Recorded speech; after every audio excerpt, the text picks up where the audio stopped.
Entrega de premios.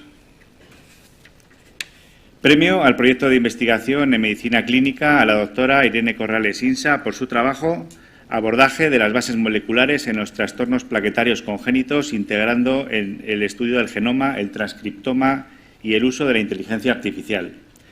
La doctora Irene Corrales Insa es licenciada en Biología por la Universidad de Barcelona, realizó un máster de Biología Experimental en la Universidad de Glasgow.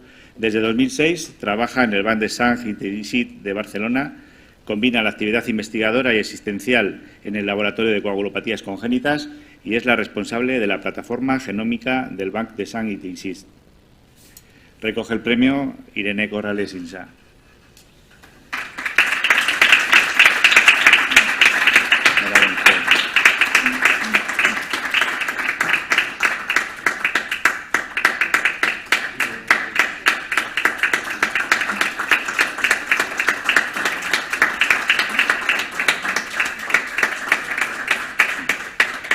Tiene la palabra Irene Corrales Insa, quien expondrá las líneas generales de su trabajo.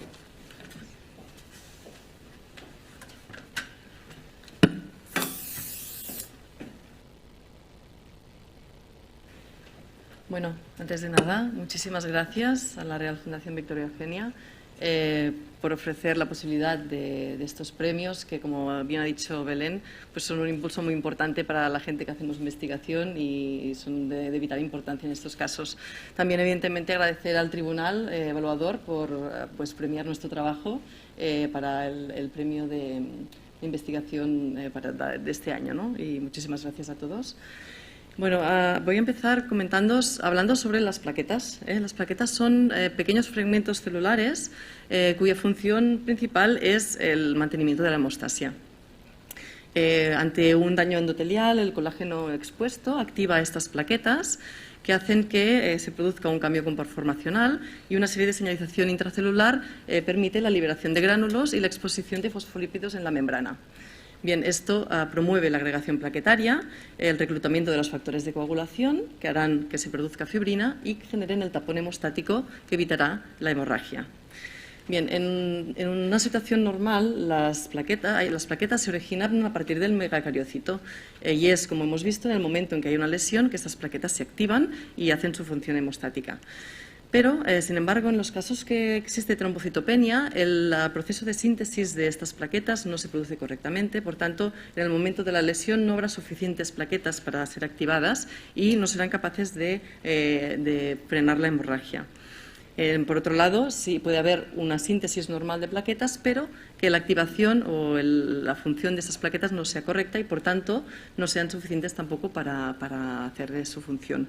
Tanto si se trata de un problema de contagio, de número de plaquetas o de función causadas por un defecto genético, todo esto engloba lo que se llaman los trastornos plaquetarios congénitos o TPC, que engloban un conjunto de hasta 60 enfermedades raras con un fenotipo muy heterogéneo.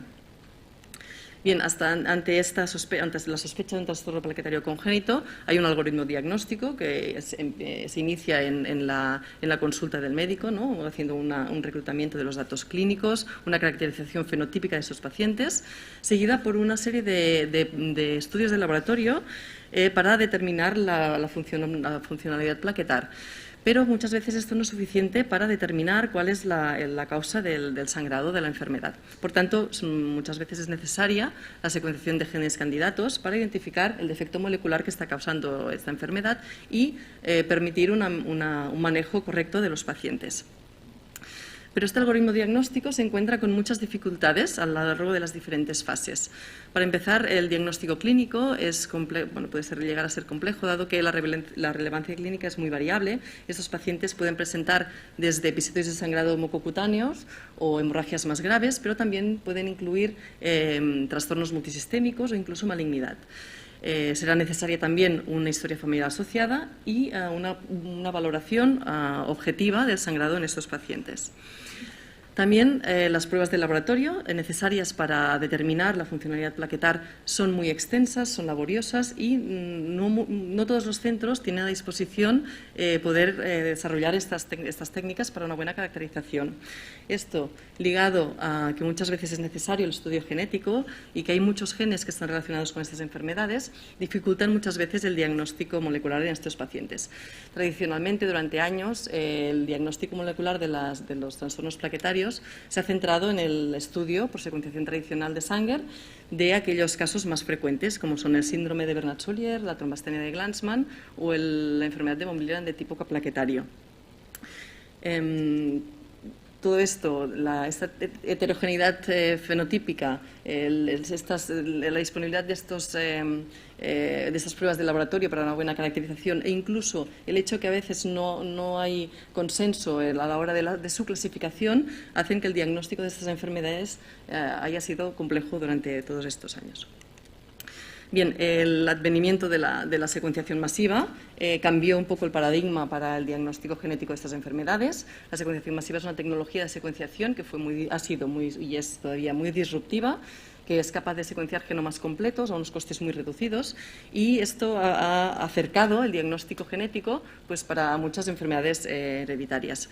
También es el caso de los trastornos plaquetarios, y muchos de los laboratorios que estaban trabajando en estos ámbitos desarrollaron paneles de genes como estrategia para abordar el diagnóstico genético en estas enfermedades. Pero aún así, a pesar de las ventajas de esta tecnología, hay todavía un porcentaje de pacientes que siguen sin poder ser diagnosticados. Tenemos, por un lado, pues los costes el hecho que los costes de secuenciación hayan disminuido mucho en los últimos años y que las técnicas de preparación de librerías para secuenciar se hayan simplificado también mucho, han hecho el planteamiento de la secuenciación del exoma completo como un abordaje interesante para poder afrontar el diagnóstico en estas enfermedades. En este contexto, nuestro objetivo es profundizar en el conocimiento de las bases moleculares responsables de los trastornos plaquetarios congénitos, integrando el diagnóstico clínico, estudios genómicos y transcriptómicos y herramientas de análisis basadas en inteligencia artificial. Mirad, actualmente tenemos hemos reclutado una cohorte de 89 pacientes y familiares con trastornos plaquetarios congénitos que esperamos aumentar en los próximos meses, de los cuales hemos recogido los datos clínicos y bioquímicos de los que disponían en los hospitales. Nuestra intención es, a partir de muestras de sangre de estos pacientes, aislar el ADN genómico y preparar las librerías para secuenciarlas, para secuenciar el exoma completo. Pero, a ver, el exoma completo, os comento, representa el 1% del total del genoma y supone secuenciar todas aquellas regiones del genoma que codifican para proteína, por lo cual mutaciones identificadas en estas regiones se espera que puedan afectar a la secuencia de aminoácidos y afectar de este modo la función de las proteínas. Bien, los resultados de la secuenciación se analizan mediante programas específicos que dan de salida todas las variantes identificadas para cada uno de los pacientes, y estas variantes son filtradas por parámetros de calidad y de frecuencia poblacional para eliminar los polimorfismos y quedarnos solo con aquellas variantes raras. Inicialmente nos centraremos en el estudio de aquellos genes cuya fisiología está relacionada con las plaquetas, pero posteriormente va a ampliarse a otros genes. También hay un ámbito que ha tenido mucho interés en los últimos años, es el ámbito de la transcriptómica y la expresión génica.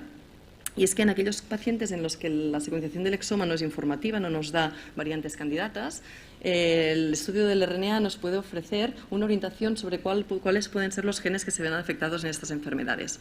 De hecho, la secuenciación del RNA, el RNA-seq por secuenciación masiva, permitió, por ejemplo, la identificación del gen NBIL2 como gen relacionado con el síndrome de las plaquetas grises. La aparición de estos nuevos genes que se van identificando y el estudio de los transcritos también del RNA mensajero y la expresión diferencial del estudio de los microRNAs puede orientar sobre cuáles pueden ser los genes alterados en algunos de estos pacientes. Bien, el desarrollo de plataformas de alto rendimiento ha permitido la generación de gran cantidad de datos biológicos, ¿no? Es lo que conocemos como los datos ómicos. En nuestro caso, dispondremos de los datos fenotípicos de estos pacientes reclutados con estos trastornos plaquetarios. Dispondremos también de la genómica, de los datos obtenidos mediante la secuenciación del exoma completo. Y nuestra intención es seguir el estudio mediante el estudio del análisis del transcriptoma, que es el estudio del RNA de genes candidatos, ver cómo estos genes se traducen. Y por otro lado, la epigenómica mediante análisis integrales de expresión diferencial de genes para pacientes con fenotipos parecidos. Bien, está claro que la información, bueno, durante muchos años la información que nos han dado estas capas de información se han analizado separadamente, pero sabemos que la integración de toda esta información mediante herramientas de aprendizaje inteligente de datos, pues aportan una información muy interesante en estos casos, ¿no?, para estudiar estas enfermedades. De esta manera, el conocimiento de estos patrones nos permite identificar análisis de riesgo predictivo y buscar patrones de coexpresión en aquellos pacientes que tienen fenotipos parecidos. Pues bien, como método de conclusión, decir que los resultados obtenidos en este proyecto tendrán una traslación inmediata a la práctica clínica que permitirá, por un lado, profundizar en la base molecular de los trastornos plaquetarios congénitos, identificar patrones genéticos comunes en diferentes individuos para facilitar la clasificación de la etiología molecular subyacente y el diagnóstico de estas patologías, así como avanzar hacia una medicina personalizada que mejore la calidad asistencial ofrecida a estos pacientes.